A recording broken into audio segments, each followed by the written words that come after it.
말씀은 마태복음 5장 13절에서 16절 말씀입니다. 마태복음 5장 13절에서 16절입니다.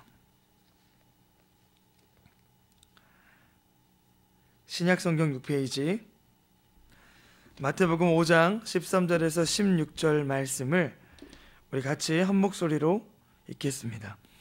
너희는 세상의 소금이니 소금이 만일 그 맛을 잃으면 무엇으로 짜게 하리요?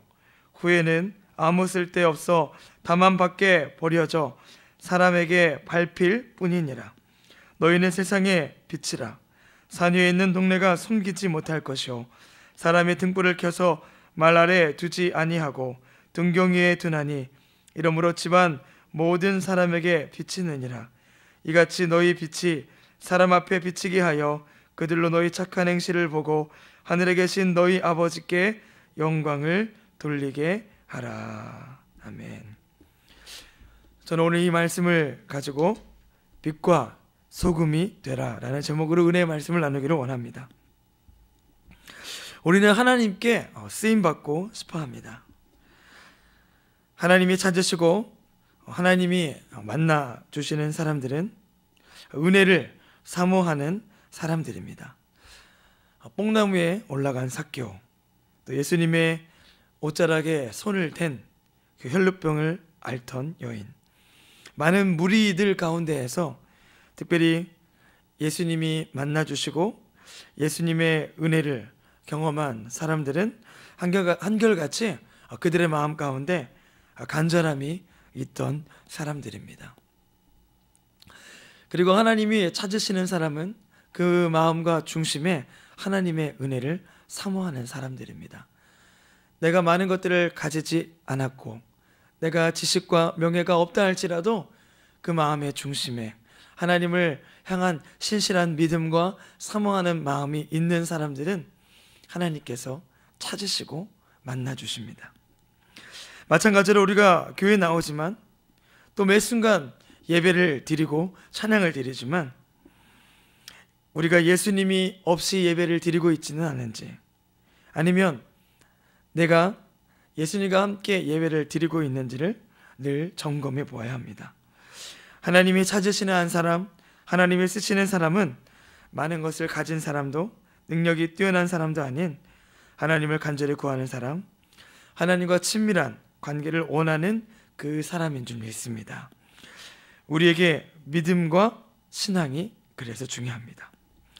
처음 우리가 하나님을 만나고 우리의 신앙이 자랄 때 우리의 신앙과 이유와 목적은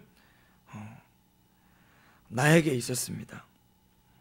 그러나 우리가 예수님을 만나고 하나님의 뜨거운 사랑을 경험하고 나서는 이제는 우리의 삶을 통해 하나님께 영광을 돌리는 삶으로 바뀌게 된 줄 믿습니다.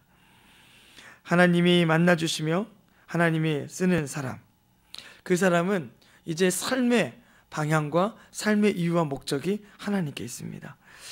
그 사람에게 하나님께서는 꿈과 비전을 주십니다.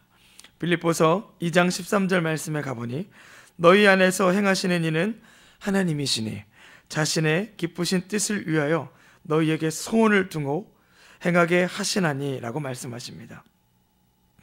하나님께서는 우리를 하나님의 자녀로 부르시고 또 꿈꾸게 하시며 하나님의 영광을 위해 살게 하시는 줄 믿습니다.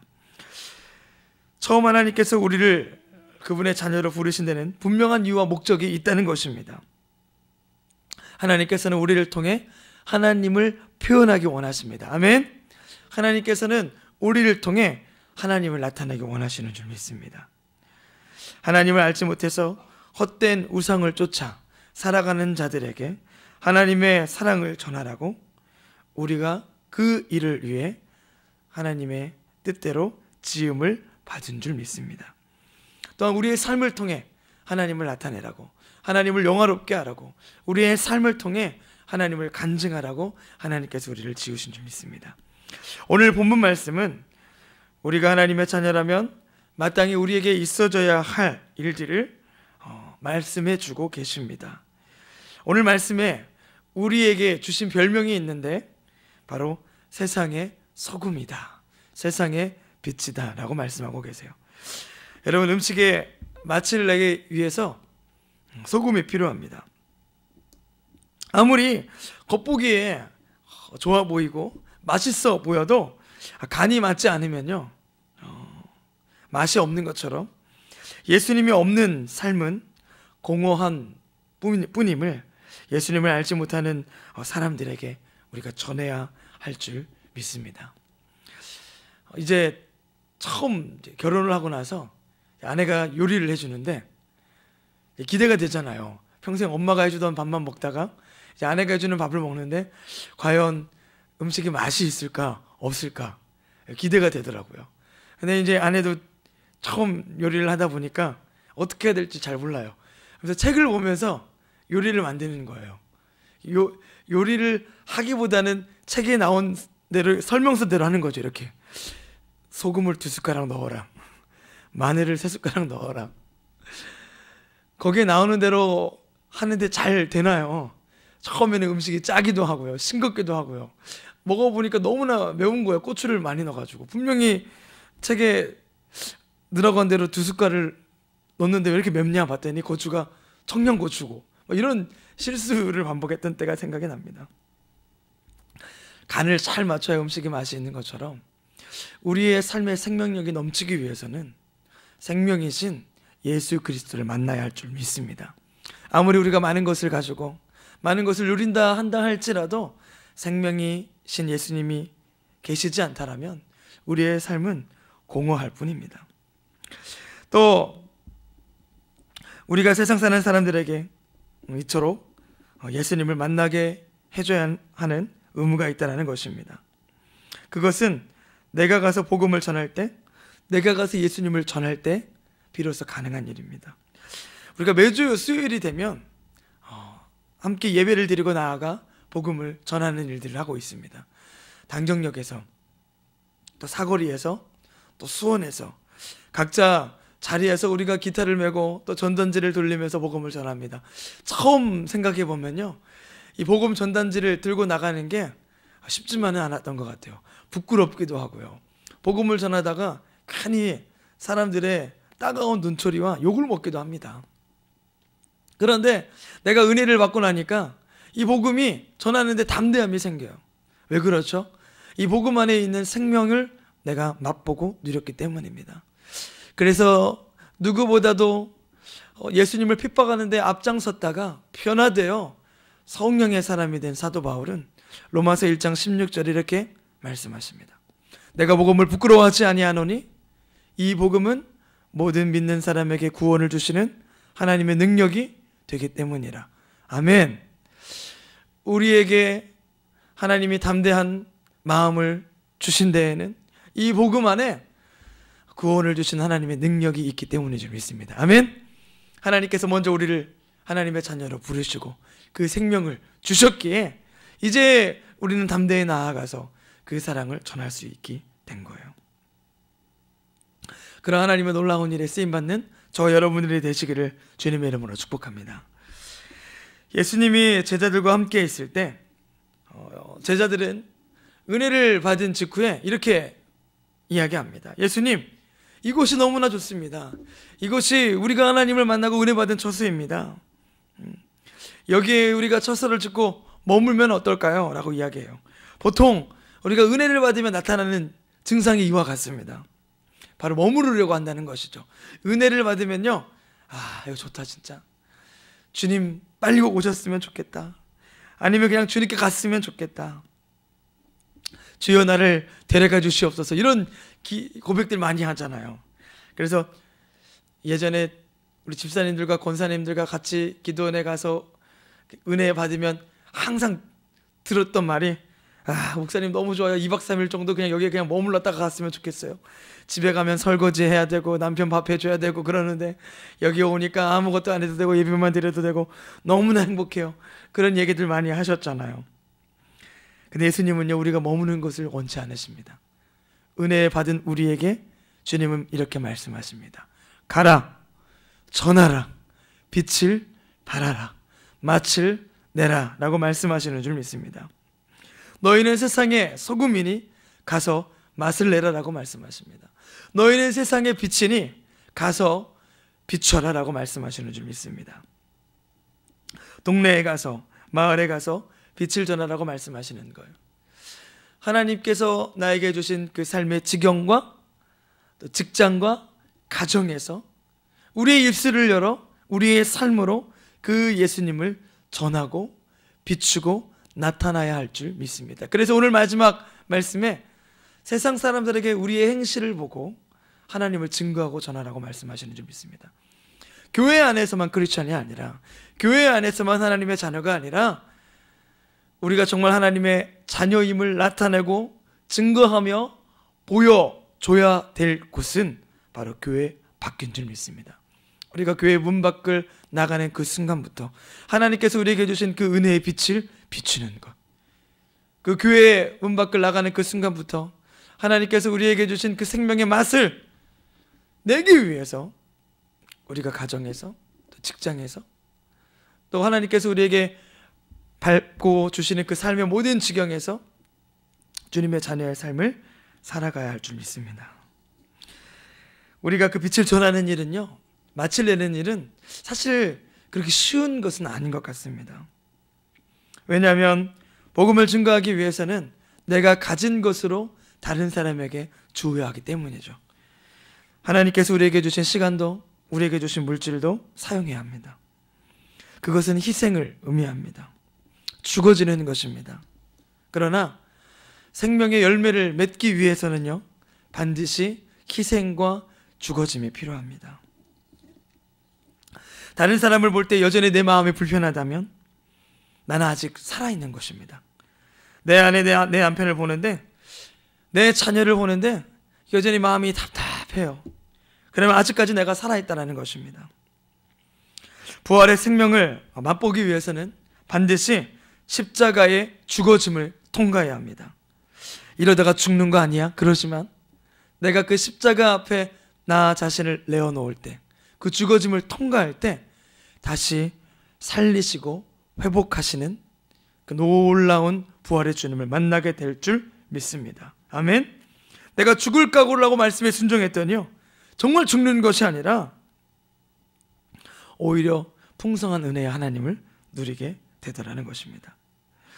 오늘 말씀을 읽다 보면 항상 떠오르는 장면이 있습니다. 이렇게 마태복음 5장을 읽을 때면 제 머릿속에 떠오르는 장면이 하나 있는데, 그것은 제가 유년 시절에 수련회에 갔었을 때의 장면들이 항상 전 떠오르는 것 같아요. 수련회가 되고 마지막 날 저녁이 되면요, 그 중고등부 친구들이, 청년들이 삥 둘러 앉습니다.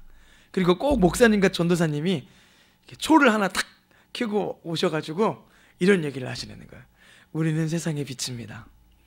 이 빛을 이제는 내가 나만 가지고 있을 것이 아니라 나의 주변에 있는 사람들에게 예수님이 전하기 원하십니다. 그러면서 전도사님 오른쪽에 있는 사람에게 불을 탁 붙여주시잖아요. 그러면서 그 오른쪽에 있는 친구는 또 옆에 있는 친구에게 탁 붙여주는 거예요. 그 방에 등불이 하나였는데 어느새 그 방 안에 20개의 등불이, 30개의 등불이 그 방을 환하게 비추는 것들을 경험했던 기억들이 납니다. 그러면서 나를 빛으로 부르신 하나님께서 이제는 나를 통해 이 빛을 다른 사람들에게 또한 전하기 원하시는구나 했던 그런 장면들이 떠오르는 것 같습니다. 우리가 불을 붙여주다 보면 어느새 그 자리가 촛불로 확 가득해지는 것처럼 하나님이 우리에게 주신 사랑도 이와 마찬가지인 것 같습니다. 나의 것으로 다른 사람에게 나누어 줄 때 내가 손해보는 거 아닐까? 나의 것으로 다른 사람에게 나누어 줄 때 나의 것이 없어지는 것이 아닐까? 라고 생각 들지만 하나님의 축복은요, 우리의 사람의 생각과 다르더라고요. 우리가 믿음으로 하나님께 드리고 심을 때 하나님께서는 하나님의 방법으로 우리를 더욱더 풍성하게 하십니다. 아멘.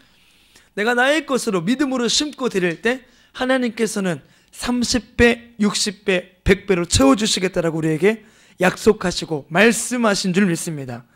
하나님은요 기본이 30배시더라고요. 사람은요 보통 은혜를 입으면 그 사람과 비슷한 수준으로 갚아주거나 조금 더해주는 것 뿐이에요. 그런데 우리 하나님은요 기본이 30배예요. 우리 믿음으로 심고 드리는 저와 여러분들이 되었으면 좋겠습니다. 삶의 무게에 짓눌려 있는 사람들에게, 내 가족에게, 내 이웃에게 빛의 역할을 감당하는 저와 여러분들이 되기를 원해요. 어떤 이런 사람들이 있죠. 꼭 우리의 사람들 가운데서는, 신앙인들 가운데에서도 마찬가지인 것 같습니다. 두 부류의 사람들이 있습니다. 어떤 사람들이 있냐면, 어떤 모임에 가든지 간에 그 사람이 가면 환해지는 사람이 있어요. 그러면 그 사람이 오기를 바라죠. 아유 권사님 꼭 오늘 우리 지구형 모임에 오셔야 돼요. 이런 분들이 있어요. 근데 또 이런 사람도 있어요. 어떤 모임이든지 간에 그 사람이 가면요 어두워져요. 사람들이 말이 없어져요. 또 나누어지고 흩어지게 하는데 은사가 있는 분들이 있습니다. 우리 모두는 사람을 살리고 회복시키는데 은사가 있는 사람들이 되기를 주님의 이름으로 축복합니다. 아멘. 하나님이 우리를 빛으로 부르셨다라는 것은 사람을 살리고 회복하는 일을 하라고 부르신 거예요. 아니 목사님 나는요 말도 잘 못하고요 그런데 재주 없거든요. 아니에요. 하나님이 우리를 빛으로 부르셨다라는 것은 우리 모두에게 다 그런 능력과 재능을 주셨다라는 것입니다. 우리 입술을 열어 하나님을 전합시다.